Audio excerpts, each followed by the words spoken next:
Hello loves and welcome to today's video. As I have been reading books throughout this year that are books that I own, I have been removing selectively books from these shelves that no longer fit and I don't really have any justification for keeping anymore. The stack of Unhauls has gotten too tall for the shelf I keep it on now, so I'm going to run through the books that I will be either taking to a used bookstore or donating to my library. The first book is 100 Reasons to Panic About Being Awesome. This is just like little quippy things about how awesome someone is. This was a gift from a friend I'm no longer friends with, so not keeping that on my shelf anymore. Next is Good Omens by Terry Pratchett and Neil Gaiman. This is a very much beloved book, and I read this book several years ago and I thought it was okay. I enjoyed it, but it wasn't an all-time favorite. And then some things have come out recently about Neil Gaiman. I also tried reading Discworld and realized that Terry Pratchett isn't really for me either. So I don't really feel any need to keep this on my shelf anymore. This is about an angel and a demon who join forces to try and stop the apocalypse. And it's co-written by those two authors. It's kind of a clever, funny take on an apocalypse story. I just couldn't get into it as much as I know that other people love it, so I will be unhauling this. The next book I'm going to be unhauling is Dragon Age: The Stolen Throne by David Gator. This is a novel that's based in the world of the Dragon Age video game series. The new game just came out. I've been neglecting my reading to playing it, and the only reason I'm unhauling this one is because I have this copy now. When I was buying the Dragon Age novels, this is the only one that came in this short paperback, and I could only find it at an actual new bookstore in this short paperback version. Then I found this tall version at a used bookstore, and now all of my Dragon Age books are the same this size, so I'm going to pass this along to someone else who maybe will want a shorter paperback of it now that I have this one. The next book on my on-haul pile is Stephen King's Cujo. This is about a dog who has rabies, and you're kind of seeing the perspective of this dog losing its mind to rabies as it is terrorizing a local family. I did enjoy this book. I just don't think I'm ever going to reread it, so I have other books I would rather keep on my shelf more than this one, so may as well pass it along to someone else who might want to read it. Like I said, I still enjoyed it as a book, just not something I'll ever reread. If I want to re-enjoy the story, I can watch the movie. Next book is The Measure by Nikki Ehrlich. This is about a speculative world where one day everyone over the age of 22 gets a box on their doorstep, and inside that box is a piece of string, and the length of the string correlates to the length of that person's life. So if they get a short string, they're gonna have a shorter life. If they have a long string, they're gonna have a long life. And this goes through the stories of various interconnected people and how they approach their life in the wake of these strings. This one was just okay for me. It was interesting in some of the plot lines and not some of the other ones, and just don't think I'm ever gonna want to reread this book, so I'm gonna unhaul it, pass it along to someone else. The next book is The Song of Achilles by Madeline Miller. This is a Greek mythology retelling of Achilles and Patroclus, who battled in the Trojan War, and it is a retelling that focuses on their relationship more in a romantic capacity. I enjoyed this, but I was not emotionally devastated. This is the best book I've ever read, that some other people have been. I don't think I'll ever reread this. If I was going to read more Greek mythology, I'd probably reread the Stephen Fry novels instead. I know a lot of people really love this book, so I may as well put this out into the world for someone else who might connect with it a bit more. The next book I'm going to unhaul is Icebreaker by Hannah Grace. This is a romance novel about a figure skater and a hockey player at a university who meet when one of the ice rinks is going under maintenance or was sabotaged, and then they have to share an ice rink. And if you want to know my thoughts about this, I posted an entire rant review about it. So being a rant review, you can probably understand why I'm unhauling this. Not good, in my opinion. Was all over the place plot-wise. The characters weren't that great. They were so frustrating at times, but I know this is really popular in book talk circles, so maybe someone else will enjoy it. Next book is 50 Shames of Earl Grey by Fanny Merkin, aka Andrew Schaefer. This is a parody novel, obviously, about 50 Shades of Grey. I think this had potential to be good because particularly around the time this was published, would have been prime ripe time for making fun of things like 50 Shades of Grey. But for me, this didn't go far enough. It like tried to make jokes about like, oh, he's actually a dungeon master like D&D, and then went nowhere with that other than like a one-off line about making that joke. So I don't think I need to keep this. This was a gift from a friend, so thank you, the friend who gave it to me.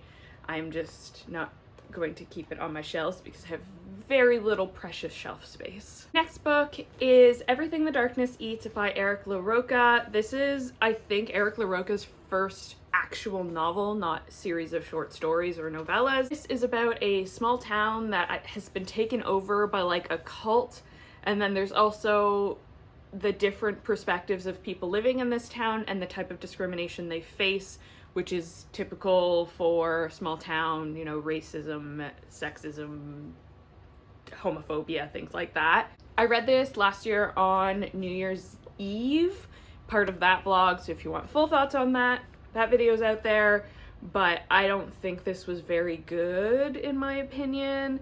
It had some concepts that didn't go far enough. It tried to do too much, so I have no reason to keep this. Next is The Midnight Library by Matt Haig.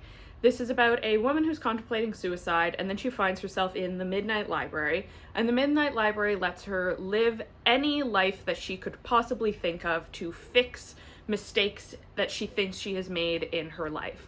And then she lives those lives and comes to see the flaws and the problems that those lives have. I was enjoying this as a concept, and then the end got so preachy of like, your life is worth living just as flawed as it is, and I hated that as a message. We'll have to see. I highlighted in this one, so I don't know if anyone will actually accept it, but not for me. Not for me. Was a little annoyed with how it ended. Next book is Chlorine by Jade Song. This is about a teenage girl who is like a swim team champion, and she just kind of convinces herself that she's actually not human, she's a mermaid, and then she goes through some very extreme lengths to like live out being a mermaid. I was expecting more from this one because I think Kate Colson like loved this book. It just didn't do it for me. It reminded me a lot of Our Wives Under the Sea, and I liked Our Wives Under the Sea a lot better because it had more of an adult take on things. This one felt very YA, very young in my opinion, even if some of the gruesome descriptions were more adult. So I'm going to donate this one. I know other people love this book, so hopefully someone else will enjoy it. I just don't need it on my shelves. Next book is Witch King by Martha Wells. This is a fantasy novel written by Martha Wells, who's best known for the Murderbot series. This, ooh, can I even remember how convoluted this plot was considering I read it 10 months ago? This is about this wizard guy who's been in like stasis for decades, years, a very long time, and then he comes out of his stasis and has to try and figure out who put him in stasis and why, and he connects with some other people that he knows in his life and tries to figure all of this out. And there's also like political intrigue going on with different nations at war with different types of magic. This book felt like I was dropped in the middle of a series. The lore was so complicated and not very well explained that I had no idea what was going on in this book, like at all. So I'm unhauling this, and maybe someone else will enjoy it, someone who enjoys that kind of political fantasy. Political fantasy is just really not my thing. I have such trouble keeping track of countries and different characters' allegiances to the countries and who they're at war with and what locations are belong to which countries. So this fantasy book was not for me. The next book is Fangirl by Rainbow Rowell. This is about our main character who is like teenager going into university, and she is one twin, and she, for the first time, is not going to be living with her twin and having to strike out into the world on her own. At the same time, she is a huge fan of the Simon Snow series, and she has to navigate the world where fangirls are looked down on. I think that's what I got based on the description. I read this so long ago, no memory of it, never gonna reread it. It's something I've kind of outgrown at this point. This was a gift from someone back when I was a, older teen going into university, and being a super Hulakian at the time was a lot more relatable of a story. I'm now 30. This is not a story I'm gonna relate to very much anymore. It's time to pass it along, and maybe it will land in the hands of someone who needs that kind of story. And the last book in my on-haul stack is the Ex Hex by Erin Sterling.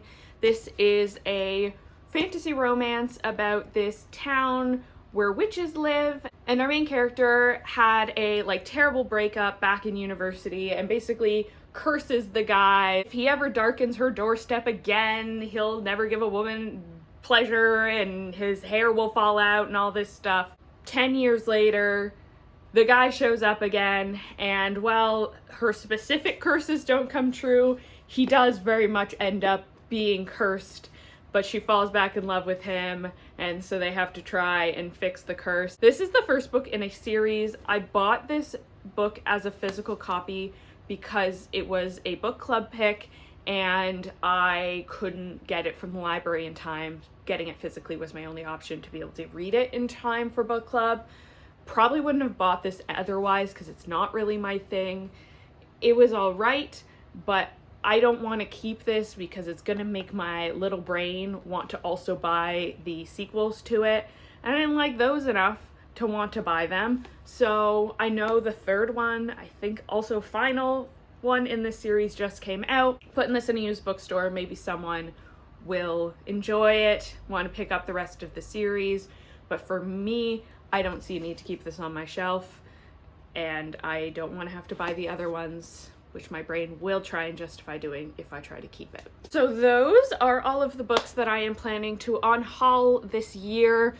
Let me know in the comments down below if you have read any of those, if you agree or disagree on me unhauling any of them, or leave the shopping bag emoji because that's what I will be throwing them into to bring them to a used bookstore. If you enjoyed this video, like and consider subscribing so you don't miss any of my future videos. There are also links to my Goodreads and my Instagram in the description box if you would like to see what I am reading. Thank you so much for watching and have a great day.